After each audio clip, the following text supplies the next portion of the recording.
बच्चे सेक्शन 13, ठीक है, सेक्शन 13 जो है इंडियन कॉन्ट्रैक्ट एक्ट का कहता है कि कंसेंट जो है वो कब फ्री नहीं होता। जब याद करो सेक्शन 10 हमारा क्या कहता था, एसेंशियल्स, जिसमें से एक इंपॉर्टेंट एसेंशियल था that consent should be free. ठीक है, तो ये कह रहे हैं कि कंसेंट जो है वो कब फ्री नहीं होगा, वो डिफाइन यहाँ पे है। कहाँ पे डिफाइंड है, सेक्शन 13 के अंदर। The consent is not free, ठीक है, when it is caused bye coercion, undue influence, fraud and misrepresentation. तो मैंने आपको बताया था द कॉन्ट्रैक्ट इज वॉइडेबल, ये हमने लिखा था। And if it is caused by mistake then the contract is said to be void, तब वो क्या हो जाएगा, वॉइड हो जाएगा। लेकिन कंसेंट कब नहीं फ्री है, इन 5 सर्कमस्टांसेस में, coercion, undue influence, fraud, miss representation and mistake. Very very very important, इसमें से 100% आपको एक दो क्वेश्चंस, 2 से 3 भी क्वेश्चंस देखने के लिए मिल सकते हैं। मतलब इस सेक्शन पे नहीं, इस पूरे टॉपिक में मैं कह रही हूँ। अनड्यू इन्फ्लुएंस में से आ सकता है, कोर्जन से आ जाए, फ्रॉड से आ जाए, मिस रिप्रेजेंटेशन से, मिस्टेक से। तो यूजुअली जो पैटर्न रहता है आईसीआई का, कि वो एक मिस्टेक में से जरूर पूछता ही पूछता है, और अनड्यू इन्फ्लुएंस, फ्रॉड या फिर मिस रिप्रेजेंटेशन से डेफिनेटली एक पूछता ही पूछता है। कोर्जन अगर उसने इजी करना है, क्योंकि कोर्जन तो सबको पता ही होगा, याद रहता है, और वो रिकग्नाइज करना भी इजी है, तो उसमें से कम चांसेस रहते हैं। ठीक है, अभी कर रहे हैं, अभी सारा कुछ मैं कराने वाली हूँ, we are going to learn it in detail. ठीक है, पर आपको ये याद रह रहे बेटा क्या क्या चीजें हैं। Coercion, undue influence, fraud and misrepresentation के केस में voidable, and in case of mistake it's void.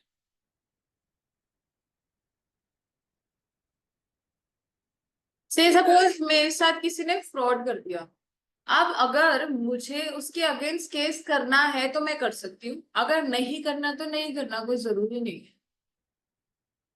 Example है, मैं गई एक दुकानदार के पास, ठीक है, उससे मैंने टेबल खरीदा था, जो कि ऑर्डिनरी डिलीजेंस से मुझे दिख रहा है कि टूटा नहीं हुआ और परफेक्ट कंडीशन में है। मैंने उसको खरीद लिया, घर ले आई, और फिर जब हर्षित में घर लेके आई ना हर्षित, तो क्या हुआ, मैंने देखा वो फेविकॉल से जुड़ा हुआ है, टेम्पररी, टेम्पररी जुड़ा हुआ है, मतलब वो खराब है। हाँ, तो फिर बच्चे क्या हुआ, कह रहे हैं कि ये मेरी मर्जी है कि या तो मैं टेबल वापस करके पैसे रिकवर कर लूं, और along with that I can even demand for damages.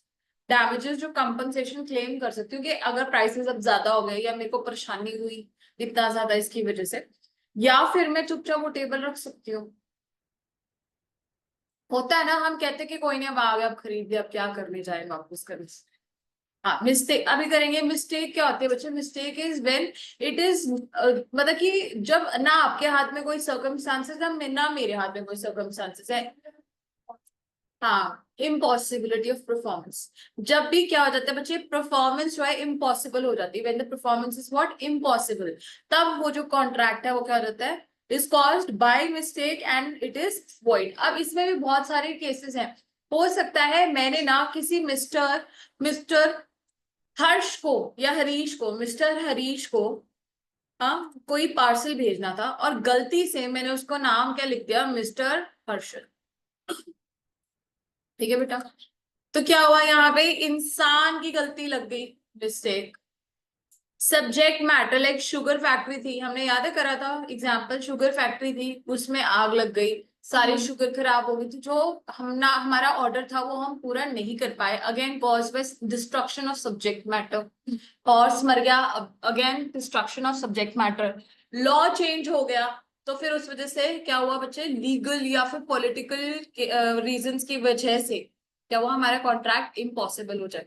या फिर ट्रेजर्स फाइंड करने हैं, तो वो कह रहे हैं वो तो पॉसिबल ही नहीं है ना, तो उसको हम क्या कहते हैं, इनिशियल इम्पॉसिबिलिटी। वो सारी चीजें हम कवर करेंगे बहुत डिटेल में, एक एक चीज कवर होगी इसमें, तभी ये सबसे बड़ा यूनिट है। इसमें एक एक छोटी छोटी माइन्यूट चीजें भी डिस्कस्ड है, टेंशन नहीं लेनी, पर बहुत इंटरेस्टिंग है। इसको लंबे के उससे मत देखना, बट इसको देखो कि इंटरेस्टिंग है। बच्चे अब कह रहे हैं जो मिस्टेक है ना, it can either be bilateral mistake और यूनिलेटरल। बायलेटरल मींस दोनों साइड से मिस्टेक है, मतलब कि जैसे हमने घोड़े की बात की, मुझे भी नहीं पता था कि घोड़ा मर गया और आपको भी नहीं पता था घोड़ा मर गया है, तो फिर बच्चे वो क्या है, बायलेटरल मिस्टेक है। पॉसिबिलिटी ऑफ परफॉर्मेंस क्या, मैंने कहा कि that I can swim from Indian Ocean to Aden within a week. तो कह रहे हैं वो भी क्या है बच्चे, possibility of performance in bringing a dead man back to life. तुम्हें भी नहीं पता, पर मुझे लगता है कि मैं कर पाऊंगी, पर वो इनिशियली ही इम्पॉसिबल है, दोनों साइड से गलती लग रही है किसी चीज की। तो that is what bilateral mistake. Unilateral क्या हो गया, नेचर ऑफ कॉन्ट्रैक्ट, लॉ ने कह दिया कि अब ये कॉन्ट्रैक्ट परफॉर्म नहीं हो पाएगा। Identity of a person, mister Harish, mister Harshit, ठीक है कोई नहीं, मैं सारी पीडीएफ शेयर करूंगी, टेंशन नहीं लेनी, कर दी थी मैंने। अब बच्चे सेक्शन 13 हमें कैसे पता चलता है कि क्या कह रहे हैं, वो यहां से बताता है, कह रहे two or more person are said to consent when they agree upon the same thing in the same sense, that is consensus and idem. कह रहे दो इंसान या मतलब दो पार्टीज कह लो, दो या दो से ज्यादा इंसान, दो पार्टीज मतलब कम से कम, कह रहे कब वो कहेंगे कि उनका कंसेंट फ्री है, जब वो क्या है बच्चे, एक चीज एक ही तरीके से सोचते हैं। जैसे अगर मैंने कहा that I want to sell my car, then the car should be crystal clear in your head that कौन सी कार के बारे में बात कर रही हूँ, व्हाइट या ब्लैक, ठीक है। Any fundamental error as to nature of the transaction, as to the known, as to the person dealt with, or as to the subject matter of the agreement, the कह रहे consent is not free। कह रहे अगर कोई भी गलती, fundamental मतलब main principle error है, मतलब मैं टेबल लेने गई, ठीक है, और उसका पैर टूटा हुआ है जो कि टेम्पररीली चिपका के मुझे बेच दिया, तो कह रहे इस केस में चाहे सब्जेक्ट मैटर है, कोई इंसान कुछ भी है ना, तो क्या माना जाएगा, that agreement is not free, the contract is not free, so it is what, मतलब कि किसी ना किसी, नॉट फ्री है तो फ्री कंसेंट नहीं है, therefore not a valid contract. अब केस कौन सा है, मिस्टेक है तो वॉइड हो जाएगा, अगर बाकी केसेस है तो वॉइडेबल हो जाएगा। डेफिनेशन, हाँ पूछो।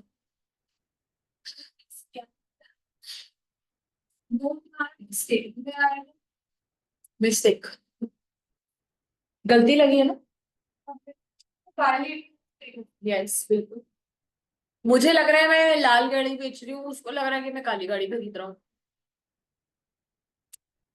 बच्चे गलतियां दोनों साइड से, मेरे को ऐसा लग रहा है that I am selling my red car, on the other hand you have this thing in your mind that you going to purchase a black car that I am talking about. आपको ये गलती लग रही है कि मैं black car बेच रही हूँ, और मुझे ये गलती लग रही है कि आप मेरी रेड कार खरीद रहे हैं। तो गलती दोनों साइड से है ना।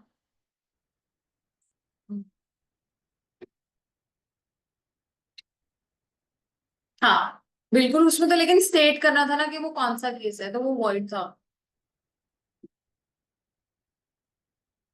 वो इतना डिटेल्ड नहीं था ना, अब डिटेल्स यहाँ पढ़ेंगे। मैंने आपको कहा था जो चैप्टर 1 है ना, unit 1, that Lay's the foundation of your entire contract act. अब हमने उसी को आगे डिटेल में पढ़ना है, बस ये है। हम सब कुछ कवर कर चुके हैं, ऐसा कुछ नहीं कि अब नई चीज देखोगे, नई में आगे मतलब मेन आपको पता है, आगे हमने डिटेल्स में पढ़ना, बस डिटेलिंग रह गई है।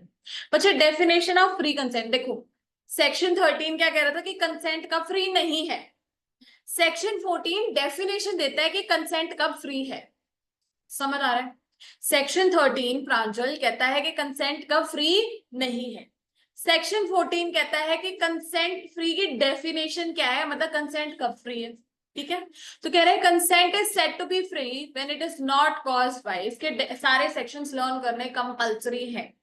Coercion as defined under section 15, sorry, undue influence section 16, fraud section 17, misrepresentation section 18, mistake as to subject to provisions of section 20, 21, 22। तो बच्चे क्या है, अब आप इसमें देखोगे that section 19 is not there, दिख रहा है किसी को, 15, 16, 17, 18 तो दिख रहा है मुझे, 20, 21, 22 है, तो 19 क्या है बच्चे, 19 जो है इंटरप्रिटेशन है, वो बताता है कि क्या रिजल्ट होगा इन सब चीजों की वजह से, क्या कॉम्पनसेशन होगा, क्या और आपके रिलीफ से, ठीक है। तो सेक्शन 19 इन सबके साथ हमारा आएगा। समझ आ रहा है, फ्लो समझ आया। तो सेक्शन 15 किसका है बच्चे, कोर्जन, लर्न करना जरूरी है, इसको इसी तरीके से लर्न कर लो ताकि आपको सेक्शंस में गलती ना हो। कोर्जन आएगा, अनड्यू इन्फ्लुएंस आएगा, फ्रॉड आएगा, मिसरिप्रेजेंटेशन, देन मिस्टेक आएगा, ठीक है। और इन सबके सेक्शंस मैंने आपको कहा कंपल्सरी है लर्न करने, क्योंकि देखो 8 से 10 नंबर कम से कम आपको यहां से मिलने मिलने, ठीक है ना। अब बच्चे कोर्जन की डेफिनेशन पढ़ने लगे, लर्न नहीं करनी है, सिर्फ समझनी है, ठीक है बच्चा। कोर्जन क्या है, कह रहे जब मैं किसी को क्या कर रही हूं, धमकी दे रही हूं, या फिर मैं ऐसी एक्ट कर रही हूं जो कि आईपीसी के अगेंस्ट है या फॉरबिड किया, मतलब मना किया हुआ है आईपीसी में, जैसे कि सुसाइड करना, ठीक है, किसी की प्रॉपर्टी को जब्त कर लेना, ठीक है, किसी को मर्डर की धमकी देना, ठीक है, किसी को किडनैप करना, ठीक है, ये सारी है, किसी को डिफ्लेमेट करना, किसी की रेपुटेशन को, तो ये सारे क्या है, are forbidden by IPC, Indian penal code, right. तो कह रहे हैं आपने किया, या तो कमिट कर रहे हो या थ्रेटन कर रहे हो to commit any act which is forbidden by IPC. तो पहला ये कमिटिंग और threaten to commit any act forbidden by the IPC. और कह रहे हैं आप किसी की प्रॉपर्टी को, कागज को, बुक्स ऑफ अकाउंट्स को डिटेन कर रहे हो अनलॉफुल। एग्जाम्पल क्या है इसका, सुनिए।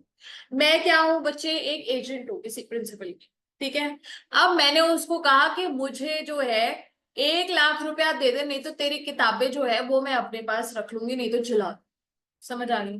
तो ये क्या है, ब्लैकमेलिंग, ब्लैकमेलिंग कह सकते हो, यस। तो कह रहे हैं अनलॉफुल डिटेनिंग और threatening to detain any property to the prejudice of any person whatsoever, उसके अगेंस्ट। देखो अपने फायदे के लिए आप कर रहे हो तो वो कह रहे हैं कि फिर भी वो गलत ही है, पर दूसरे इंसान को अगर स्पेसिफिकली नुकसान हो रहा है ना उस वजह से, क्योंकि तुमने उसकी प्रॉपर्टी डिटेन कर लिया या थ्रेटन कर रहे हो डिटेन करने के लिए, मैं कहती हूँ कि तेरी जो घर है उसको, उसके ऊपर मैं कब्जा कर लूंगी या कब्जा कर लिया, तो ये क्या है बच्चे, अगेन पोर्शन में ही माना जाएगा, ताकि आप अपनी बात मनवा सको। इंपॉर्टेंट बात ये है कि आप क्या कर रहे हो, अपनी बात मनवा रहे हो, ठीक है प्रांजल।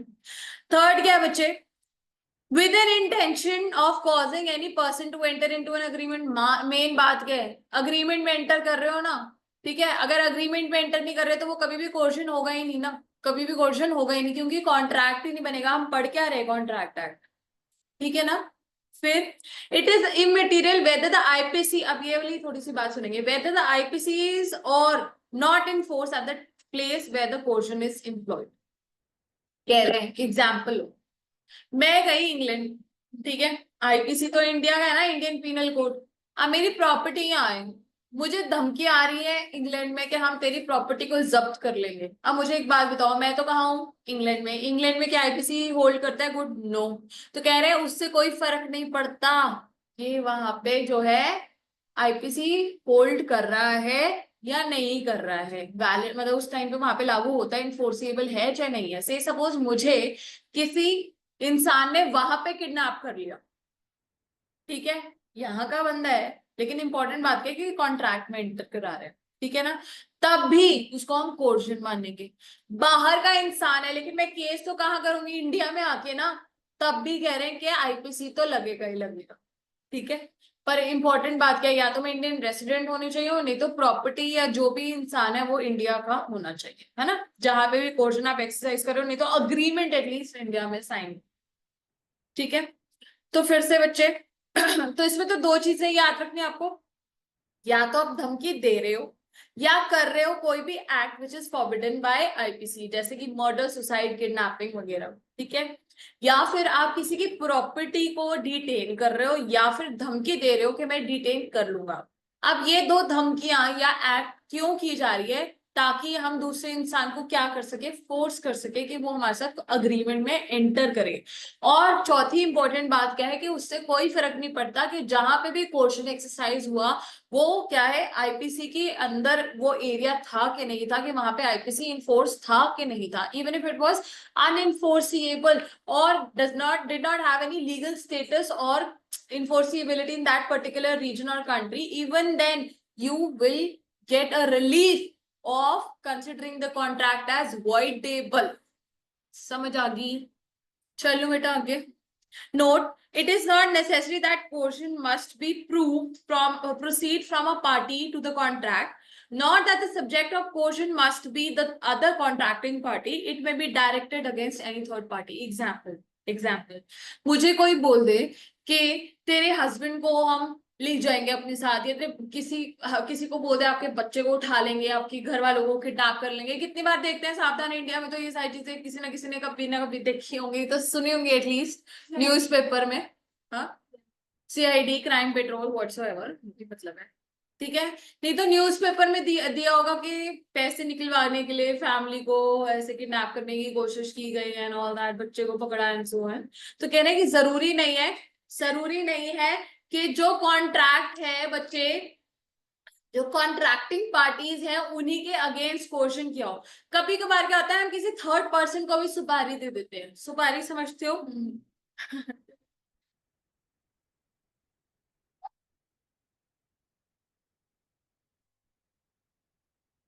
तो चलो पढ़ लो। हाँ सुपारी। नहीं, वो कह रहा है अकाउंट्स की क्लास में। सुपारी होता है कि किसी को हम कह रहे हैं पैसे दे रहे हैं और कह रहे हैं कि दूसरे को मार दे। तो उसको मार दे, उसको ठीक है, मार दे। उसका पेड़ा हो। सुपारी अगर तुम खाने वाली भी बोलता मैं मानती हूँ। उसका पेड़ा हो। पर मैंने अब सब बनाया है ना। अब देखो इम्पोर्टेंट है, अब देखो कॉलेज आने से पहले मैं प्रिपेयर कर रही हूँ।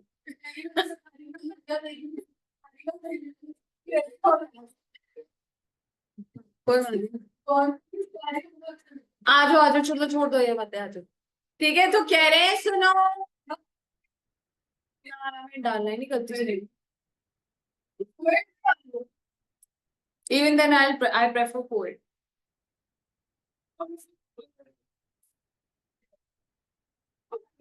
फर्क पड़ता है यार थोड़ा बहुत, या तो बहुत ज्यादा क्यूरियस हो जाते हैं, बहुत ज्यादा क्यूरियोसिटी हो जाती है, या फिर they are very you know yes, that I don't want. I want कि ठीक रहे। और मोर ओवर एक और चीज, आई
इफेक्ट्स ऑफ कोर्शन बच्चे।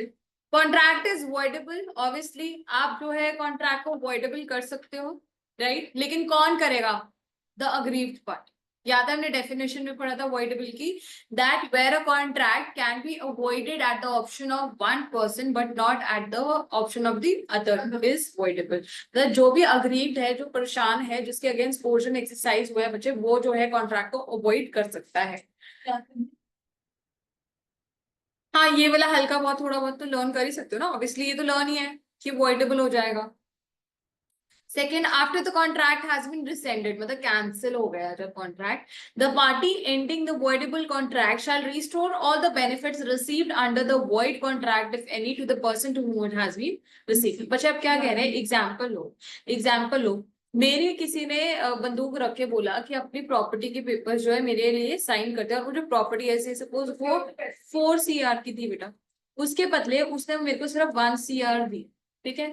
तो बच्चे जब मेरे पास प्रॉपर्टी आएगी हर्षद वापस, जब मेरे पास प्रॉपर्टी आएगी वापस, तो ऑब्वियसली मुझे उसको 1 करोड़ भी वापस करना पड़ेगा। यस। ठीक है ना। तो कह रहे कोई भी बेनिफिट्स आपने अगर उठाए हैं उस ट्रांजेक्शन की वजह से, then you are required to restore them, return it, right. फिर बच्चे सेक्शन 72 क्या कह रहे हैं, a person to whom money has been paid or anything delivered under coercion must return it। ये सेक्शन 72 कहता है कि जिसको भी आपने पैसे दिए हैं, ठीक है, या मिले है, कुछ भी सामान मिला है, आपको वो रिटर्न करना ही पड़ेगा। एग्जाम्पल देखो, आज बड़े खतरनाक एग्जाम्पल। हस्बैंड जो है वो कहता है अपनी वाइफ को कि मैं सुसाइड कर लूंगा अगर अगर तूने जो है मेरे नाम पे प्रॉपर्टी या जो डीड है ना, डीड है जो भी प्रॉपर्टी की है, जो भी है एग्रीमेंट है, वो मेरे को दी नहीं वापस। ठीक है, मेरे नाम पे मतलब दे दे, अपना नाम वो मिटा दे अपने और अपने बच्चे का।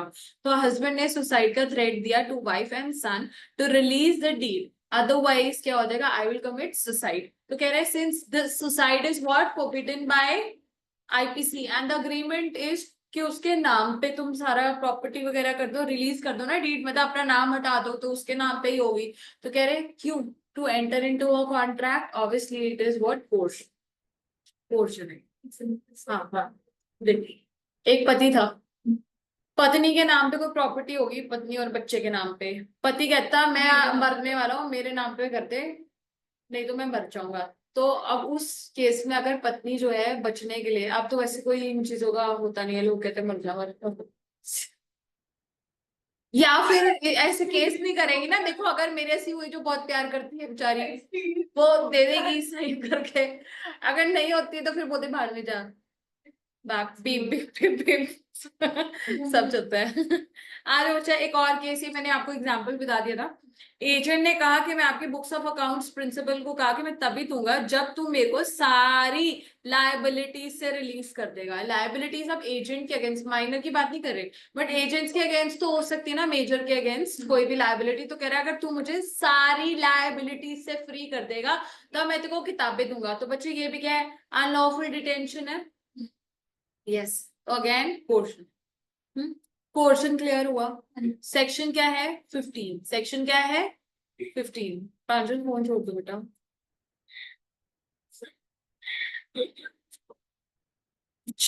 बहुत ही बढ़िया। आ जाओ बेटा, आंडियो इन्फ्लुएंस कराऊं, इंपॉर्टेंट है प्लीज। ये तुम्हारे ग्रुप में आया message, hello students, really sorry, will not be able to take class, not feeling well, will take a long class tomorrow and complete redemption of debentures tomorrow itself. Be prepared for 3 years test on Monday, or are comfortable in covering through recording of Chandigarh. I can share the concept video. We can solve the questions tomorrow. Please confirm. No take live class, offline session something. ठीक है, बढ़िया, सही बात। आज आंडियो influence section 16, ठीक है बच्चा। ठीक बात है, ठीक बात है, या तो इंटरेक्टिव लाइव वीडियो, या फिर तुम क्यों आ रहे हो, तुमने ज्वाइन इसलिए किया ना। आ जाओ बेटा, सुनो। अनड्यू इन्फ्लुएंस, अनड्यू इन्फ्लुएंस कब होता है, पहले कहानी सुनो। अनड्यू इन्फ्लुएंस में बच्चे दो पार्टीज होती हैं, एक पार्टी जो कि दूसरी पार्टी की विल को डोमिनेट करेगी, इन्फ्लुएंस करेगी, और दूसरी पार्टी जिसकी विल जो है इन्फ्लुएंस होगी। ठीक है, एक इंसान जो कि बहकाने वाला होगा, दूसरा बहकने वाला होगा, समझ गए, राइट। तो कह रहे हैं relationship between the parties are such that one party is in a position to dominate the will. ये कीवर्ड्स हैं, इसको ऐसे ही लिखना पड़ेगा जब भी अनड्यू इन्फ्लुएंस आएगा, दैट, हाँ जी, यस, डोमिनेंस कह सकते हो, लेवरेज, ठीक है, लेवरेज तो हो गया advantage. We're not talking about advantage. We are saying that the other party is in a position to dominate, like influence you. Can be your guru, can be a teacher, can be like कोई भी ऐसे जिनके आप बहुत ज्यादा respect करते हो, ठीक है ना, ऐसा कोई इंसान, डॉक्टर ने कुछ कह दिया, मना नहीं कर पा रहे, कोई बहुत अच्छा फ्रेंड है, कोई बुआ जी है, कोई ऐसे है जिनको आप ना नहीं कर सकते। एग्जाम्पल क्या है, अगर से सपोज पुनीत सर है, एग्जाम्पल है ना, अगर वो कुछ भी कहेंगे तो we can not say no, even if it is against our will, मैं वैसे एक एग्जाम्पल दे रही हूँ, एग्जाम्पल है कि क्योंकि हम उनके रिस्पेक्ट इतनी करते हैं कि अगर वो कुछ कहेंगे तो हम मानते ही मानते हैं, समझ गए। तो डोमिनेट द विल का मतलब होता है जहां पे मैं उनकी बात को ना नहीं कर सकती of the other and he uses that position. Important बात क्या है बच्चे, देखो कि वो जो इंसान जो तुम्हारी विल को डोमिनेट कर रहा है ना, वो तुम्हारा अनड्यू एडवांटेज उठा रहा है, तुम्हारा फायदा उठा रहा है, तुम्हारा फायदा उठा रहा है, ठीक है। पोजीशन तो ऑब्वियसली वो समझ रही हूँ मैं आपकी, leverage, taking leverage is fine, right, but he is in a dominant position. देखो तो फायदा उठाना हो गया कि आपको पता ही नहीं है कि आपका फायदा उठाया जा रहा है, वो होता है अलग चीज। एक है आपको पता है कि आपका फायदा उठाया जा रहा है पर आप ना नहीं कह पा रहे, दैट इज अनड्यू। एग्जाम्पल है कि मैं जो हूँ मेरी मेरी से सपोज हर्षित मेरी बहुत रिस्पेक्ट करता है, ठीक है, मैं अब इसकी दुकान पे गई, ये कोई दुकान में जो लाइट है वो 50,000 रुपए से नीचे नहीं बेचता जो मुझे पसंद आई है, ठीक है। अब क्या हुआ, मैं इसको बोल दूंगी यार प्लीज थोड़ा सा रेट ठीक लगा ले, ये वो एंड ऑल दैट, ठीक है। ये कहता है मैम मैं हद से ना आपको 3,000 का डिस्काउंट कर सकता हूँ, क्या आप इसको 47,000, एग्जाम्पल है यार, क्या पता ज्यादा का भी दे देते उसका भी दे देते है। तो क्या हुआ, मैंने इसको कहा कि प्लीज यार तू मेरे को थोड़ा डिस्काउंट दे दे, कहता चलो ठीक है 3,000 का मैं आपको दे सकता हूँ 47,000। मैं क्या यार देख मेरी बात सुन, 3,000 तो नहीं, मैं तो तेरे को इसको 30,000 से ऊपर में दूंगी, ठीक है। अब मैं इसको पकड़ा के चलेगी 50,000 के 30,000 रुपए, और मैं लाइट उठा के ले आई। अब इसकी कॉस्ट भी उसमें कवर नहीं हो रही से सपोज, और ये परेशान है कि क्यों बेच दिया, लेकिन उस टाइम में मना नहीं कर पाया, मुझे मना नहीं कर पाया। बाद में इसको लगा कि यार ये क्या हो गया भाई, तो जब ये उसके बाद कैंसिल करता है ना, दैट इज वॉइडेबल, मतलब कि वो फिर कैंसिल हो जाएगा कॉन्ट्रैक्ट। लेकिन वो जो सिचुएशन है where I was in a position to dominate his will, उस टाइम एक बार ही मैंने इसको हाँ करा दी, पर ये दिल से नहीं हाँ कर रहा था, लेकिन ये ना नहीं कर पाया मेरे मुंह पे। That is taking undue advantage of the other person where I have an unfair advantage। अब मेरी बात सुनो, अब क्या हुआ, एक और एग्जांपल लेते हैं इसी की दुकान का। क्या हुआ, मैंने इसकी दुकान पे गई, मैंने इसको बोला कि यार तू लाइटें वगैरह बेच दे। ये कहता मैम मैं एक जो है वो 50,000 से कम में नहीं बेच सकता। मैं इसको कहती हूँ चल कोई बात नहीं, तू उसका रेट ना 47,000 लगा, जो कि इसके लिए फेयर इनफ है, ये प्रॉफिट भी ऑन कर रहा है, और मैं कहती हूँ कि इससे मैं तेको 100 लोगों का 100 ऑर्डर्स निकाल दूंगी, तेको इतने तेको दिला दूंगी, तो इसमें मेरा कोई फायदा नहीं है। इसका अगर फायदा है ना, इसका फायदा है, तो that is not undue influence, that is not undue influence. Then जब मेरा कोई फायदा नहीं है, दूसरे इंसान के फायदे के लिए आप कोई ऐसा कॉन्ट्रैक्ट करा रहे हो, देन कह रहे हैं कि वो that is not counted as undue influence. एक बहुत अच्छा एग्जाम्पल है इंग्लिश में बताती हूँ। एक ना टीचर होती है, ठीक है, उसका बहुत ब्राइट स्टूडेंट होता है और उसकी डॉटर होती है, डॉटर भी बहुत अच्छी इंटेलिजेंट होती है। तो वो टीचर क्या करती है, अपने स्टूडेंट की शादी अपनी बेटी के साथ करा देती है, ठीक है। उसको कोई फायदा नहीं है, उसको कोई फायदा नहीं है, वो ये कहती है कि just because they are a very good couple, they are both intelligent and they can achieve heights in life, तो उसने उन दोनों की शादी करवा दी, जबरदस्ती नहीं, मतलब इन्फ्लुएंस करा के तू मेरी बेटी से कर ले, तू मेरे स्टूडेंट से कर ले, ऐसे करके शादी करा दी। तो कह रहे हैं उस केस में क्योंकि उस औरत को कोई फायदा नहीं है लेकिन वो उन दोनों का अच्छा चाहती है, सो that is not undue influence, that is not undue influence, ठीक है। अब आगे पढ़ेंगे तो और समझ आएगा। इंपॉर्टेंट मैंने आपको बता दिया क्या, ये कीवर्ड है dominate the will of the other and is a position to take undue advantage. अच्छा एग्जांपल है, नहीं सॉरी डेफिनेशन है, कह रहे person is deemed to be in a position to dominate the will of the other. कह रहे कब माना जाएगा कि दूसरे इंसान ने आपकी विल को डोमिनेट किया है। देखना किताब में है ना कुछ चीजें माइनस है इसमें से, ये है ना, मुझे बता देना जोन सी चीज नहीं हो। where he holds a real or a apparent authority over the other। real या apparent, real मतलब माँ बाप है ना, दादा दादी है, रियल अथॉरिटी है, ठीक है। apparent मतलब कि ऐसा कोई रिलेशन नहीं है, बेस्ट फ्रेंड है मेरा, मैं उसको मना नहीं कर सकती, ठीक है। फिर बचे where he stands in fiduciary relationship to the other. Fiduciary हो गया टीचर स्टूडेंट, जहां विश्वास का रिश्ता है, ठीक है। गुरु हो गया, नहीं गुरु के साथ ट्रस्ट तो नहीं होता, होता ही है, यस होता है, हाँ। फिड्यूशियरी रिलेशनशिप होता है यार, सच है। Where he makes where he makes a contract with a person whose mental capacity is temporarily or permanently affected by reasons of age, illness or mental or bodily distress. अब ये वाला point जो है वो पिछले पॉइंट से different है, जिसमें हमने करा था ना कैपेसिटी द पार्टी में। उस केस में क्या था बच्चे, he was of unsound mind and temporarily of sound mind, और sound mind and temporarily of unsound mind. ये क्या है, कह रहे हैं कि ऐसा इंसान जिसकी मेंटल कैपेसिटी या फिर टेम्पररली वो साउंडनेस थी, ये कैपेसिटी है, थोड़ा ये लर्न करना पड़ेगा। वहां पे क्या है आपका मेंटल साउंड या अनसाउंड माइंड है, यहाँ पे क्या है मेंटल कैपेसिटी है, ठीक है। टेम्पररली या फिर परमानेंटली अफेक्ट हो गई है ड्यू टू एज, एज की वजह से लोग भूल जाते हैं चीजें, ठीक है, याद नहीं रहता कुछ, या फिर इलनेस, बीमार हो गया था तो फिर इस वजह से जो है पुरानी चीजें भूल गया है। मेंटल या फिर बॉडीली डिस्ट्रेस, मतलब बहुत ज्यादा स्ट्रेस या दिमागी तौर से परेशान हो गया। For example an old illiterate person, अब एग्जाम्पल कह रहे कोई बुढ़ा और अनपढ़ इंसान है, उसको पता ही नहीं कि आजकल का टाइम क्या है और मैंने कितने की वो प्रॉपर्टी खरीदी थी, ठीक है, तो वो भी क्या है बच्चे, डोमिनेट उसको आप कर सकते हो, कर रहे हो उसका मतलब, ठीक है। तो पहली चीज क्या है, रियल एपरेंट, दूसरा फिड्यूशियरी, और तीसरा क्या है जहां पे टेम्परली या फिर परमानेंटली किसी को मेंटल कैपेसिटी जो है वो ठीक नहीं है। एग्जाम्पल्स देखो आज, a an old man is induced by B, जो कि बी क्या है, केयर टेकर, केयर टेकर समझते हैं जो बड़े लोगों का ध्यान रखते हैं, उनको नहलाते धुलाते साफ सुथरा खाना खिलाते हैं, to pay an unreasonable sum of money over the professional fees for B services. क्या हुआ, से सपोज आप देखो, जैसे यूजुअली क्या होता है, मैं आपको एक बात बता दूं, आजकल के टाइम जैसे मैंने तो चलो अपने दादा दादी को देख रही है, हस्बैंड को, पर अलग बात है कि क्या होता है कभी बार लोग अपने काम में इतने बिजी होते हैं, जैसे अब से suppose if I am working right, घर पे कोई है नहीं ध्यान रखने के लिए बड़ों का, और हमने क्या करा है, केयर टेकर रख दिया। अब बड़े क्या होते हैं, उनको प्यार चाहिए होता है, बिकॉज वो तो सब कुछ देख चुके लाइफ में, they don't need anything else. उनको होता है कि हमारे को जिससे भी प्यार मिल रहा है, अब क्या वो उस केयर टेकर के साथ अटैचमेंट हो।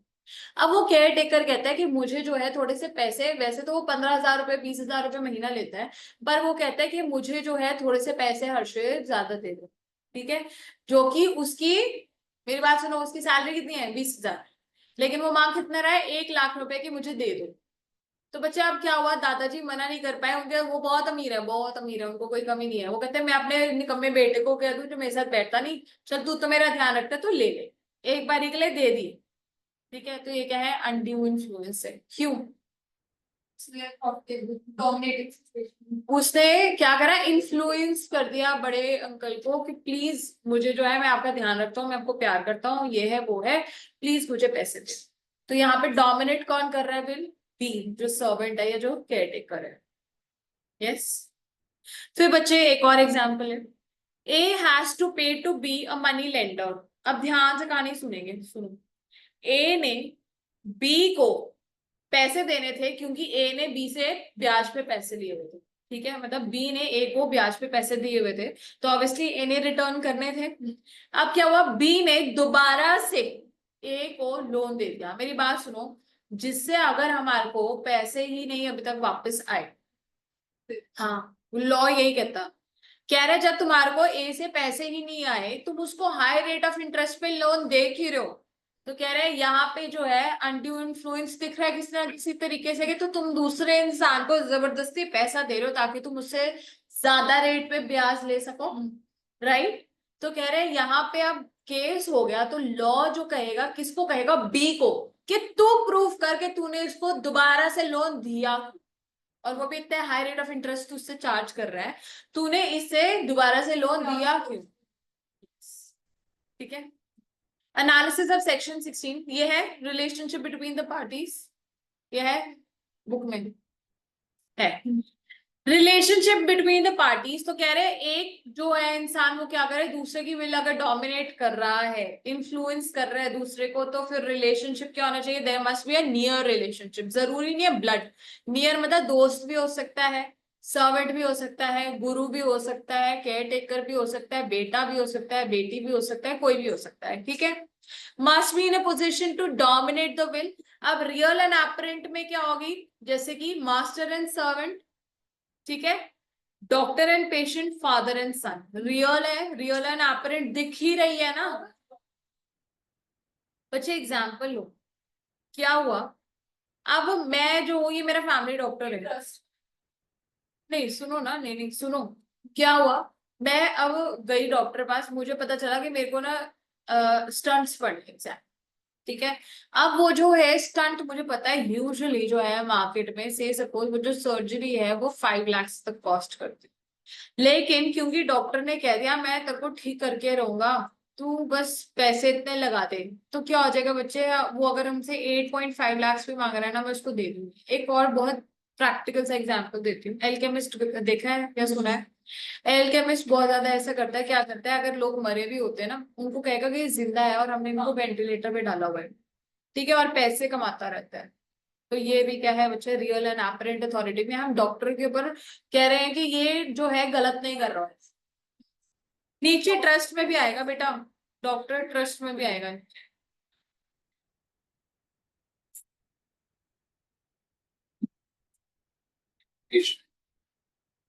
कोई सर्जरी, यस। अब मैं एक और एग्जांपल इसी का एल्केमिस्ट का बताती हूँ। मेरे जो नाना जी थे, ऑब्वियसली ओल्ड, अब क्या हुआ, हाँ, तो उनको क्या करा, उन्होंने कन्विंस कर लिया कि आप अपनी सर्जरी कराओ, जबकि उनको पता था कि इतनी एज में अगर आप स्पाइन के साथ कोई पंगे लोगे तो वो इम्पॉसिबल है कि ठीक होना एक बारी। अब क्या हुआ, उनको एडमिट कर लिया, स्पाइन का तो चलो फिर भी ठीक हो गया ऑपरेशन। उन्होंने ना ये बात कर दी कि इनको सांस की प्रॉब्लम होती है, जो कि उनको यूजुअली शुरू से ही थी, बिकॉज वो नेबुलाइजर वगैरह लेते ही थे। अब उनका यहाँ पे होल्ड कर दिया, मेरे नाना जी को के कंसेंट के बिना ही, सिर्फ फैमिली को बोल के कि हमारे को ना यहाँ पे डालना पड़ेगा वो जो आर्टिफिशियल वो नहीं होता, जो भी है ना रेस्पिरेटरी का, तो यहाँ पे होल्ड करके डाल दिया। उसके बाद से ऑब्वियसली अब इतना कोई इंसान बड़ा है जो 65 के आसपास होगा, 65-70 का, वो नहीं सहन कर पाएगा। और जबकि अभी उसकी रिकवरी भी नहीं हुई थी, एक दिन पहले ही ऑपरेशन हुआ, सर्जरी हुई, इट वाज सक्सेसफुल, और यहाँ पे घुसा दिया उनका। तो उसके बाद से लाइक वो ऐसे ही थे, और फिर उन्होंने उनको वेंटिलेटर पे डाल दिया, ये कह के कि हाँ, मतलब जस्ट बिकॉज अपना पैसा कमाने के लिए। और वो छोड़ भी नहीं रहे थे, और हमें देख के उनकी पोजीशन पता चल गया था दैट इज नो मोर। पता है क्या होता है, वो एक पैर में एक मशीन डालते हैं, जो मशीन लगी होती है ना वेंटिलेटर की, वो थोड़ी थोड़ी देर बाद पैर ऐसा टक टक टक करके मारती है। जैसे आप वेंटिलेटर मशीन से हटा दो, वो बंदा जो है 15-20-25 मिनट मैक्सिमम आधे घंटे में पूरा हो जाता है। यही हुआ, हमें किसी ने बोला था कि ऐसे करते हैं, और हम लेके ही आए उनको घर से, घर पे, जैसे उनका घर अभी उन्होंने नया लिया था 12 में, बस 21 में आएंगे, मैं 20 वहां से घर पे आए एंड अभी वो कह रहे थे कि ये तो जिंदा हो सकते हैं, बचेंगे, ये है वो है। तो ये क्या है बच्चे, this is real and apparent. हम कोई ऐसा नहीं है कि वो, मेरे को उनके ऊपर विश्वास था, ठीक है, विश्वास कब होता है जब हमारा कोई फैमिली डॉक्टर है। अब उनके ऊपर विश्वास नहीं है, पर क्योंकि डॉक्टर कह रहा है तो करना ही पड़ेगा वाली बात है ना, कि डॉक्टर कह रहा है कि आपकी सर्जरी होनी है तो होएगी, कोई ऑप्शन नहीं है, समझ गए ना। वो है अगली सिचुएशन, रियल एंड एपरेंट, ठीक है। फिर बच्चे फिडेशियरी रिलेशनशिप क्या होता है, जहां पे रिलेशनशिप ऑफ ट्रस्ट है, जैसे फादर एंड सन। सॉलिसिटर कौन होता है, लॉयर। लॉयर एंड क्लाइंट में भी ट्रस्ट का होता है ना, लॉयर क्या कहता है, तू सब कुछ सच सच मुझे बता दे, अगर तूने मर्डर किया भी है तो बता दे, मैं तेरे को बचाऊंगा। Husband and wife obviously trust का रिलेशन। क्रेडिटर एंड डेटर भी, क्यों हम एक दूसरे को उधार में माल क्यों बेचते हैं, विश्वास होता है कि तुम वापस दे दोगे पैसे, यस। एग्जाम्पल अब एक और है कि गुरु ने अपने डिवोटी को कहा, गुरु एंड डिवोटी का ऑब्वियसली स्पिरिचुअल ट्रस्ट है, ठीक है। तो गुरु ने अपने डिवोटी को कहा कि तू सारी प्रॉपर्टी मेरे नाम पे कर दे, और मतलब गुरु के नाम पे कर दे, और क्या है, मोक्ष ले ले। तो बच्चे उस बेचारे ने एक बार तो साइन कर दिया, फिर उसको अक्कल आई कि ये मैंने क्या कर दिया, तो वो कैंसिल कर सकता है विद इन रीजनेबल टाइम। हम समझेंगे अभी रीजनेबल टाइम क्या होता है। Yes yes yes. तो कह रहे मेंटल डिस्ट्रेस, अब इंसान जो है अगर टेम्पररी या मेंटली, टेम्पररी या परमानेंटली किसी बीमारी का इलाज हो गया, ओल्ड एज का इलाज शिकार हो गया, और उसको समझ नहीं आ रहा है, is unable to understand the terms and conditions and the repercussions thereof, तो वो क्या है, मेंटल डिस्ट्रेस। तो देखो, where the consent is taken when the acceptor is temporarily or permanently affected by the reason of mental or bodily distress, illness or old age, इसको हम क्या कहते हैं, mentally disturbed है, तो मतलब वो क्या है, mental डिस्ट्रेस। अनकंसाइजेबल बार्गेन्स, अनकंसाइजेबल मतलब एपरेंटली अनफेयर है, हमें दिख ही रहा है, on the face of it दिख रहा है कि अनफेयर है। It is presumed by law that the consent must have been obtained by undue influence. Usually जहां पे भी क्या है, मनी लेंडिंग ट्रांजेक्शन है, जहां पे भी पैसे का लेन देन हो रहा है, जैसे हमने ऊपर ये वाला एग्जाम्पल किया था ना, ये वाला एग्जाम्पल नंबर 2 है ना, डेफिनेशन में ये क्या था, अनकंसाइजेबल बार्गेन्स था कि जब आपने एक बार आपको दिख ही रहा है कि इतना हाई रेट पे इंटरेस्ट पे तुमने किसी को लोन दे रखा है और उसने वापस नहीं किया, तुम फिर से उसको लोन दे रहे हो, समझ गए। अब एक और यहाँ पे एग्जाम्पल है, कह रहे हैं 18 साल का एक लड़का जो कि बहुत ज्यादा ना सोच समझ के नाप तोल करके प्रांजल की तरह डिसीजंस लेता था, पैसे खर्च करता है, ठीक है। अब क्या हुआ, क्या एक दिन प्रांजल ने पी ली शराब, हाँ रात को शराब पी ली, हाँ दारू, ठीक है। और उससे ना मतलब मैंने क्या करा, हाई रेट ऑफ इंटरेस्ट पे, very high rate of interest of 2% per month is very huge देखा जाए तो, ठीक है। इससे मैंने इसको इंटरेस्ट मतलब क्या लो 24% पर एनम पे मैंने इसको कोई जो है उधार दे दिया। तो कह रहे कोई इंसान जो एक एक रुपया सोच समझ के करता है, ऑब्वियसली उसने शराब की हालत में अगर साइन कर दिया तो वो क्या है, अभी mentally is not in his senses. अगर तुम तब करा रहे हो तो फिर ये क्या है, कुछ ना कुछ गड़बड़ है, ठीक है। तो 18-year-old who used to spend reasonably was drunk, borrow 90,000 on a bond at 2% per month, compound interest, compound interest समझते हैं ना, इंटरेस्ट के ऊपर interest, held by the court that such a transaction was unfair because rate of interest was very high। अब ये case क्या है, अनकॉन्शनेबल, ठीक है, विदाउट मतलब जहां पे हम कॉन्शियस में नहीं, ठीक है। एग्जाम्पल क्या है, कृपा राम वर्सेस समी उद्दीन खान, लर्न करने की जरूरत नहीं है पर ठीक है। The object must be to take undue advantage, ये मैंने आपको बता दिया, अगर मेरा कोई एडवांटेज नहीं है तो वो अनड्यू इन्फ्लुएंस नहीं होगा। where there is no object of gaining any undue advantage, then there is no undue influence। burden of proof किसके ऊपर होगा, जो डोमिनेंट पोजीशन पे है, क्योंकि देखो केस कौन करेगा, जिसकी विल डोमिनेट हुई है। तो प्रूफ कौन करेगा कि मेरी विल जो है, मैं डोमिनेंट पोजीशन में था और मैंने कोई फायदा नहीं उठाया, जिसके ऊपर केस लगाया गया है, ठीक है, जिसके ऊपर एलिगेशंस हैं। तो बर्डन ऑफ प्रूफ किसके ऊपर है, आपने सीधी भाषा में क्या बोला है, डोमिनेंट पर्सन, ठीक है, to prove that he did not take any undue advantage and there was no undue influence। समझ आया। सेक्शन 19 ए क्या कहते हैं कि कोई भी, हाँ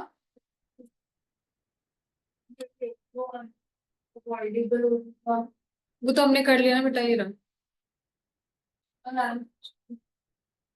इफेक्ट्स ऑफ पोर्शन सिखाना, तो ये है कि हाँ वो ये 19 ए ही तो है बेटा, दैट इज 19 ए ओनली। तो कह रहे हैं an agreement which is caused by undue influence is voidable at the option of the person whose consent was not free, ठीक है, ये तो हमें पता ही है। And such a contract can be put aside absolutely or as the court may seem just if the party has received any benefit from it। तो उसको हम क्या करेंगे, रिस्टोर करेंगे। कह रहे हैं या तो पूरा का पूरा कॉन्ट्रैक्ट साइड पे रख दिया जा सकता है कि बोला जाए जो 90,000 रुपए आपने इंटरेस्ट पे लिए हैं वो वापस कर दो, या फिर अगर कोर्ट को लगे कि अगर ठीक है 90,000 ले भी लिए, बहुत परेशान था, तो फिर 0.2% पर मंथ का इंटरेस्ट जो है वो पे कर दो, ठीक है। आगे समझ। अब एग्जाम्पल यही है बच्चे, मनी लेंडर ने जो है किसी एग्रीकल्चरिस्ट को 1 लाख रुपए दिए, बॉन्ड उसने कितने का दिया एज सिक्योरिटी 2 लाख, और उसके बाद 6% पर मंथ इंटरेस्ट पे किया। तो कह रहे कोर्ट में put aside such a contract, why, because it seems unfair. उस बेचारे को जरूरत थी पैसे की, और मनी लेंडर हो तुम, क्या था, कॉन्शियस, हाँ अनकॉन्शियस बार्गेन्स की है, ठीक है। तो उस केस में बच्चे यहाँ पे क्या करेगा वो, रेट ऑफ इंटरेस्ट गवर्नमेंट जो है कह सकती है, कोर्ट कह सकती है कि कम कर दो। हमने कहा ना मनी लेंडिंग केस में होता है यूजुअली।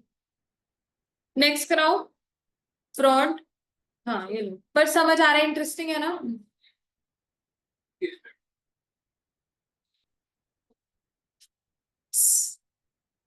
सेक्शन 19 पूरा यही है।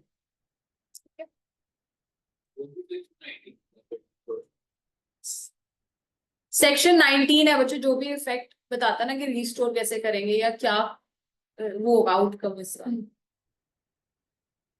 करिए बच्चे सेक्शन 17 फ्रॉड। फ्रॉड, अब देखो फ्रॉड और मिस रिप्रेजेंटेशन में बच्चों को यूजुअली थोड़ा सा डाउट होता है, लेकिन मैं समझाऊंगी ऐसे कि मेरी क्लास में कभी किसी को नहीं हुआ, लेकिन यूजुअली अगर अपने आप से पढ़ते हैं बच्चों तो रहता है डाउट, तो ध्यान पहले एक बार समझ लो, दोनों इकट्ठे ही समझाऊंगी फिर हम कंटिन्यू करें।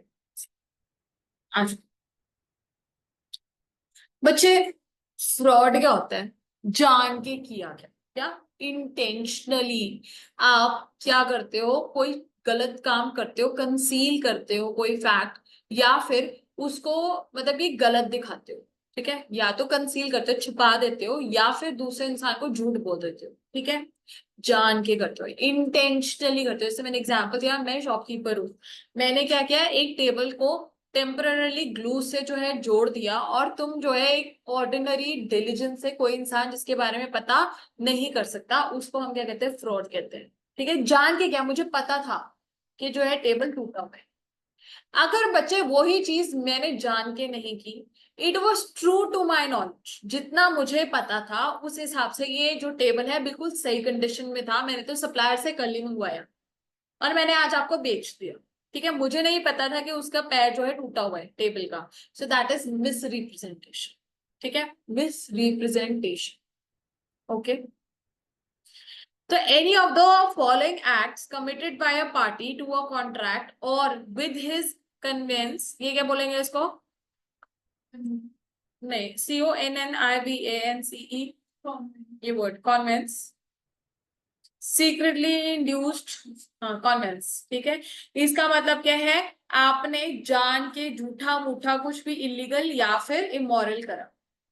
ठीक है, उसके एजेंट ने किया, क्यों किया, with an intention to deceive, दूसरे इंसान को, दूसरी पार्टी को धोखा देने के लिए इंटेंशनली किया बेटा, इंटेंशनली, अनदर पार्टी और हिज एजेंट, और to induce him to enter into a contract, क्यों, ताकि हम कॉन्ट्रैक्ट में एंटर कर सके उस इंसान।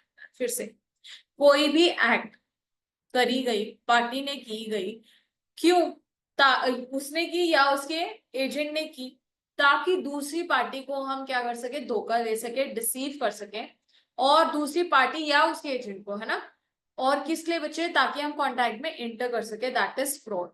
अब यहाँ पे क्या है, to suggest as a fact something that is not true, ऐसा कुछ बोला जो कि मुझे पता है कि सच नहीं है, फिर भी मैं तुम्हें विश्वास दिला रही हूं कि ये सच है। एग्जाम्पल लो, कोई भी कह लो, अगर अब एक्टर है, ठीक है, यूजुअली कोई एक स्ट्रगलिंग एक्टर है, कोई स्टैब्लिश्ड एक्टर, तो यूजुअली मना कर देते हैं शाहरुख खान या अमिताभ बच्चन को, अगर आप कोई गलत चीज बोलने के लिए बोलोगे वो यूजुअली नहीं करेंगे ऐसे काम, क्योंकि उनको पैसों की एज सच अपने नाम से ऊपर जरूरत नहीं है। लेकिन कोई स्ट्रगलिंग एक्टर है, उसको पता है कि इससे बाल मेरे उगने नहीं वाले, पर वो क्या कर रहा है, सबको दिखा रहा है कि इसको लगाने से जो हेयर ग्रोथ होती है, एग्जाम्पल है, या इसको खाने से बॉडी बन जाती है, ऐसे सिक्स पैक एब्स आ जाएंगे। ठीक है, अब कह रहे हैं तुम्हें पता है, you know it that it is not true, it is not true, even then you're falsely representing, misleading somebody कि ये जो है ये सच है, इसको मानो, then that is what again fraud। तो कह रहे टू सजेस्ट, या तो आपने सजेस्ट किया as a fact that is not true, जो सच नहीं है। Suggestion is given by someone who does not believe it to be true, मेरे को ही सच नहीं लगता और मैं तुम्हें कह रही हूँ कि हाँ ये तो 100% गारंटीड है यार, ये पिल खाओ आप 2 दिन में 10 किलो रिड्यूस कर लोगे, मुझे पता नहीं होने वाला, फिर भी मैं ऐसे बेच रही हूँ, तो वो क्या है, that is fraud, that is fraud. Active concealment of a fact by someone having the knowledge of the fact, मुझे पता है टेबल टूटा हुआ है, उसको मैंने जोड़ जाड़ के पैकिंग करके तुम्हें बेच दिया, तो बच्चे वो भी क्या है, फ्रॉड है, क्योंकि मैंने जान के किया। एक्टिव, देख रहे हो ना, एक्टिव कंसीलमेंट। ठीक है Harshit, a promise made without any intention of performing it, मैंने प्रॉमिस कर दिया कि मैं क्या करूंगी, आपको 5 दिन बाद 10 लाख रुपए दूंगी, 1 लाख, अगर आप 1 लाख रुपए मुझे आज दोगे तो 5 दिन बाद या 10 दिन बाद, 5 दिन बाद मैं आपको क्या करूंगी, इसके 10 लाख रुपए बना के दूंगी, लेकिन मुझे पता है कि मैंने तो ये परफॉर्म करना ही नहीं है, कोशिश ही नहीं करनी, मुझे पता है तो बस पागल बना रही हूं मैं। हाँ क्या कह रहे हो? हाँ उसको हम क्या कहेंगे बच्चे, again fraud. Any act done to deceive, पागल बनाने के लिए, ठीक है, झूठ बोलने के लिए। एनी एक्ट और omission as the law specifically declares fraudulent, अगर एक्ट ने, सॉरी लॉ ने ही कह दिया कि ये एक्ट जो है फ्रॉडुलेंट है, फ्रॉड माना जाएगा, तो वो फ्रॉड। ठीक है हर्षित, पक्का? Explanation to section 17, mere silence of fact, इसके ऊपर क्वेश्चन बचे बच्चे फ्रॉड में। Mere silence of fact as to affect the willingness of a person into a contract is not fraud. क्या कह रहे हैं? Mere silence does not amount to fraud, mere silence does not amount to fraud. अगर मैं चुप हूं तो वो फ्रॉड नहीं है, but where it is my duty to speak and I don't speak, then that is example. आप आए मेरे स्टोर पे, आपने चीजें देखी बढ़िया तरीके से और ऑर्डिनरी डिलीजेंस से, अगर आपको वो डिफेक्ट जो कि दिख सकता था नहीं दिखा, आपने खरीद दिया, आपने कहा ये पैक कर दो, मैंने दे दिया पैक करके।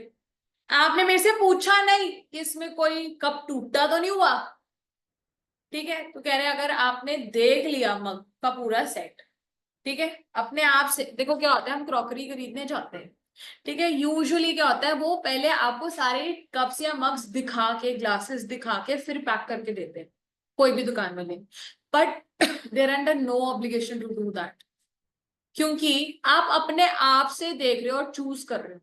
ठीक है, समझ आ गई बात मेरी? आप कह रहे हो कि अगर आप दूसरे इंसान को बोल रहे हो कि यार चेक करके देना, इसमें कोई मग टूटा नहीं होना चाहिए, कोई ग्लास में क्रैक नहीं होना चाहिए, या तुम बोलोगे सारे साफ है ना, देख लो खराब तो नहीं है, और अगर वो फिर ना बोले तो फ्रॉड है।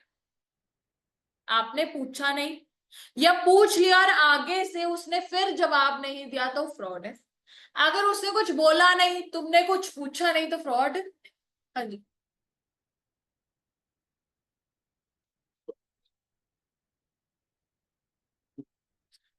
Right. You buy, then you open and it comes out the water. हम्म। आप वापस जाते हो उससे, हम्म। वो डिनाई कर देता है, तो वो क्या होता देखो, कोक की बॉटल थी वो, है? स्प्राइट, ठीक है, आप ले गए, तो it was your duty to make sure that it was sealed, ठीक है, if it was not sealed it was your duty, by जागो ग्राहक जागो, you should be, you should practice what ordinary diligence. Seal तो हर कोई देख सकता है, डेट, अब सेम एग्जांपल डेट पे भी हो सकता है, एक्सपायरी डेट्स मेंशन्ड होती है। अब कोई कर रहा है वापस दुकानदार, तो वो उसकी अच्छाई है, क्योंकि he does not want to lose your, मतलब अपनी रेपुटेशन खराब नहीं करना चाहता, ठीक है, तो अलग बात है, बट उसके अगेंस्ट आप केस नहीं कर सकते कि इसने मुझे पुराना सामान बेच दिया, क्योंकि डेट लिखी हुई थी, वो आपकी ड्यूटी है कि आप डेट देखोगे, आप एमआरपी चेक करोगे, आप सब कुछ देखोगे, ठीक है।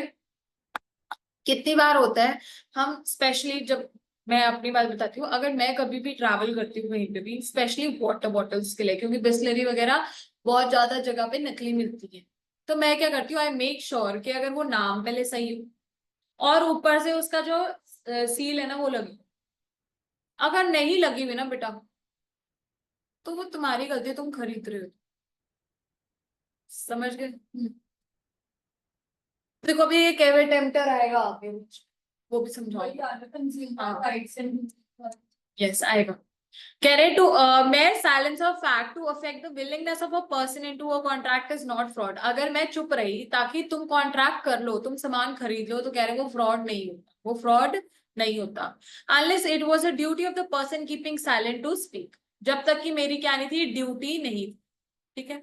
और एग्जाम्पल आएगा तो और क्लियर हो जाए। Caveat emptor, let the buyer beware is a rule applicable to the contracts, not duty not to speak is no fraud.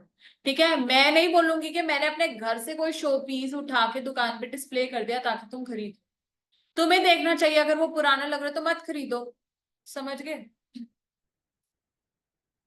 तेरे स्पेशली आप देखना, जितने भी अच्छे डिजाइनर बुटीक्स होते हैं, ठीक है, जैसे आपने शायद किसी ने देखा है, यहाँ पे अपूर्वा जिंदल लेबल है,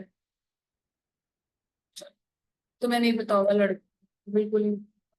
क्या है वो, माया गार्डन्स में उनकी वाइफ है, उसने खोला हुआ है अपना, ठीक है। तो वो क्या करती है, शी इज माई फ्रेंड, अपना क्या करती है वो अपने एक आउटफिट अच्छा जैसे बनवा लिया, राइट, उसको पहन लेती है फंक्शन में, उसके बाद वो लगा देती, चाहे डिस्काउंट पे लगाए 10% या जो भी है, ठीक है। बहुत अच्छे आउटफिट्स होते हैं, पर वो क्या सबको बताएगी कि मैंने यूज किया हुआ है? कभी भी नहीं बताएगी कि मैं शादी में पहन के उसको लटका चुकी हूँ, तुम खरीद लो। तो then it is your duty कि तुमने ये देखना चाहिए था कि अगर उसने वो पेज पे अपने डाला हुआ है, पहना हुआ है, या आप पूछ लोगे अरे किसने कभी पहना तो नहीं है, समझ गए? हाँ, यस,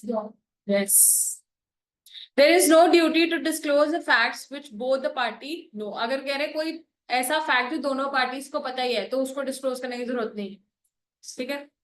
अब यहाँ पे क्वेश्चन है, ध्यान से सुनेंगे, यहाँ पे बच्चों को डाउट थोड़ा बहुत हो जाता है कि ध्यान से ना सुने। सुनो, एच जो है उसे डब्ल्यू को क्या बेचे बच्चे, पिग्स बेच दी, ठीक है, सुअर बेचे, और उसमें लिखा हुआ था that the pigs were sold with all the faults या डिफेक्ट्स, ठीक है, ठीक है। मतलब मेरे को पता था, मैंने आपको बोल दिया कि जो भी पिग्स हैं अगर उनमें कोई भी डिफेक्ट है, से सपोज उनका किसी का कान कटा हुआ है या बीमार है या कुछ भी है, होता ही है, तो वो कहते हैं sold with all the defects. अगर कोई लिम्प है, हो सकता है ना, हाँ, तो they are sold with all the defects. मैंने प्रांजल को बोल दिया, अब प्रांजल ले गया पिग्स, अब घर पे जाकर उसको पता चला कि वो तो बीमार थे, तो तब प्रांजल मेरा केस नहीं कर सकता। Why? Because they were sold with all the faults, ठीक है। एक और केस है, held there was no fraud, ये क्या है, वर्ड वर्सेस हॉब्स करके कोई केस था उसका, ये पिग्स वाला, ठीक है। चलो, अब एक और केस है, ए ने क्या करा, अपना घोड़ा जो है ऑक्शन के लिए बेच दिया। The horse was of unsound mind, पागल था वो, कोई होते नहीं पागल घोड़े होते हैं जो वो था ये। It did not say anything about the unsoundness, it is not fraud, why, because you should ask if the horse was sound, ठीक है। पूछते ही है कि ये घोड़ा बहुत ज्यादा गुस्से वाला तो नहीं है, ऐसे ही पूछते हैं, तो बोलते हैं कि पागल है, ठीक है। एक और केस, अब देखो, A and B are traders and enter into a contract, ठीक है। ए और बी क्या है, ट्रेडर्स हैं और कॉन्ट्रैक्ट में आते हैं। A has a private information of changes in the prices which will affect B's willingness to continue or proceed with the contract। अब क्या हुआ, मेरे को एक कंपनी के बारे में कोई नॉलेज है, अगर बच्चे, अगर मैंने वो इन्फॉर्मेशन उसको दे दी या नहीं बताई है, छुपा दी, और मुझे पता है छुपा के जो बी है वो कॉन्ट्रैक्ट कर लेगा। एग्जाम्पल लो बच्चे, मैं क्या हूं, मैं से सपोज कोई भी किसी कह लो सरसों, सरसों सीड्स जो होते हैं, सरसों सीड्स समझते हैं, मस्टर्ड सीड्स, तो उसकी डीलर है। मुझे पता है कि अब क्या होने वाला है, आज से सपोज 26 है ना, आज 26 को, आज जो बच्चे प्राइस है मस्टर्ड सीड्स का, दैट इज से सपोज 20,000 पर क्विंटल, ठीक है। अब क्या हुआ, मुझे पता है कि अगर ये जो है 28 को हो गया, तो इसका जो है price is going to fall down to ₹70,000 per quintal, ठीक है, मुझे पता है। पर मैं क्या कर रही हूँ, तुम्हारे को आज बोल रही हूँ कि तुम खरीद लो, क्योंकि अगर मैंने तुम्हें ये बता दिया ना कि प्राइस कल को कम होने वाला है, तो देखो क्या होगा, मेरा ही नुकसान होगा ना। कह रहे अब अगर ऐसा केस है ना, तो ये फ्रॉड नहीं है, दिस इज नॉट फ्रॉड। हाँ, कह रहे therefore A is under no obligation to inform B about it and therefore it is no fraud, ठीक है ना, नहीं तो फिर कमाएंगे कैसे। साइलेंस इज फ्रॉड वेयर, ये आपकी आई थिंक कट चुका है, देखना, मेरे को लास्ट टाइम बच्चों ने बताया था। ये नहीं है ना, साइलेंस इज फ्रॉड, नहीं है ना। फिर भी एक बार हल्का सा ऊपर ऊपर से बताती हूँ, कह रहे साइलेंस कब फ्रॉड है, when it is a duty of the person to speak युब्र में फदाए, that is contracts of utmost good faith, जहां पे भी विश्वास है बच्चे, फिड्यूशियरी रिलेशनशिप विश्वास का, कॉन्ट्रैक्ट्स ऑफ इंश्योरेंस में आपको सब कुछ इन्फॉर्म करना पड़ता है कि मेरे को ये बीमारी है, मेरे को यहाँ है, ये वो सब कुछ पूछता है। कॉन्ट्रैक्ट ऑफ मैरिज, अगर कोई इंसान पागल है, ठीक है, तो तुम बताओगे ना भाई इसको फिट्स पड़ते हैं या इसको ये प्रॉब्लम है, इसको ये है, तभी तुम शादी करोगे। अगर तुमने धोखा देके शादी की तो कैंसिल हो जाती है, पता है ना। कॉन्ट्रैक्ट्स ऑफ फैमिली सेटलमेंट, मैंने आपको वो लास्ट टाइम भी बता दिया था कि अगर मैंने कोई प्रॉपर्टी छुपा दी अपने भाई के साथ, तो उसको ही has full right to claim, ठीक है। शेयर अलॉटमेंट कॉन्ट्रैक्ट्स, इसमें क्या है बच्चे, एक सेकंड में देखो, शेयर अलॉटमेंट को ध्यान नहीं आ रहा है, at the time of issue of the prospectus, हाँ, कि ये कि सब कुछ सच होना चाहिए ना। अगर कंपनी ने प्रोस्पेक्टस में कोई भी गलत इंफॉर्मेशन दी है तो मिसलीडिंग है, एंड मिसलीडिंग के क्या होता है बच्चे, आगे आपको क्रिमिनल क्रिमिनल प्रोसीजर्स होता है, ठीक है, proceedings. Whether silence is equivalent to speech है, नहीं होगा, वो इसी के अंदर है। हाँ है?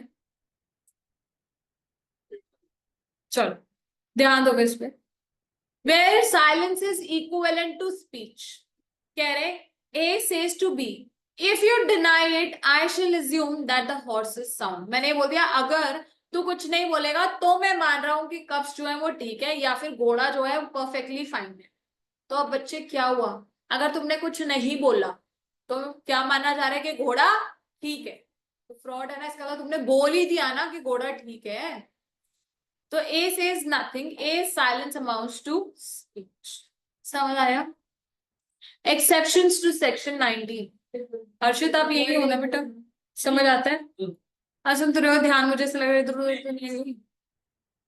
Exceptions to section 19, where the party whose consent has been obtained had the means of discovering the truth with ordinary diligence। मैं शुरू से ये वर्ड बार बार बोले जा रही हूँ। कह रहे कि कॉन्ट्रैक्ट कब रिसेंट या वॉइड नहीं हो सकता, जब आपके पास क्या था, you had the means to discover the truth by ordinary diligence, not due diligence. Due diligence होता है बहुत अच्छे से छानबीन करी, आप बाइनोकुलर्स लेके आए और वो जो होते हैं मैग्नीफाइंग ग्लासेस ला ला के पूरा हिला हुलू के और ऐसे से प्योरिटी चेक करा रहे हो, कह रहा है ऐसा नहीं, that is due diligence. Ordinary means on the face of it अगर आपको दिख रहा है यार, थोड़ा सा तो देखो ना, ढंग से कोई भी चीज खरीद रहे हो तो उसको ढंग से तो देखो, मार्केट में तो देखो कि क्या चीज है, क्या टेम्पटर। यस बिल्कुल, तो हॉलमार्क हॉलमार्क चेक करो, उसकी प्योरिटी चेक करो, ठीक है। तो does not amount to fraud, therefore it is not avoidable contract, ठीक है। एनालिसिस ऑफ सेक्शन 17, वही सेम चीजें रिपीटेड है, वैसे पढ़ लेती हूँ। रिप्रेजेंटेशन या असर्शन होनी चाहिए as it should be false. Silence या एक्टिव कंसीलमेंट फ्रॉड हो सकता है बट है नहीं जरूरी। Silence is not always fraud ना। ये है आपके में फॉलोइंग एसेंशियल एलिमेंट्स। रिप्रेजेंटेशन किसी फैक्ट की होनी चाहिए, मतलब it should be factual, right. Representation जो है वो कॉन्ट्रैक्ट को कंप्लीट होने के लिए करनी चाहिए, obviously just to ensure that the other person also enters into the contract, ठीक है। रिप्रेजेंटेशन और statement should be made with the knowledge that it is false, और representation does not believe it to be true. अगर मुझे पता है कि ये झूठ है या मेरे को ही विश्वास नहीं है और मैं तुम्हें विश्वास दिला रही हूँ तो ऑब्वियसली वो फ्रॉड है, ठीक है, जैसे मैंने एम्बेसडर्स की बात की है।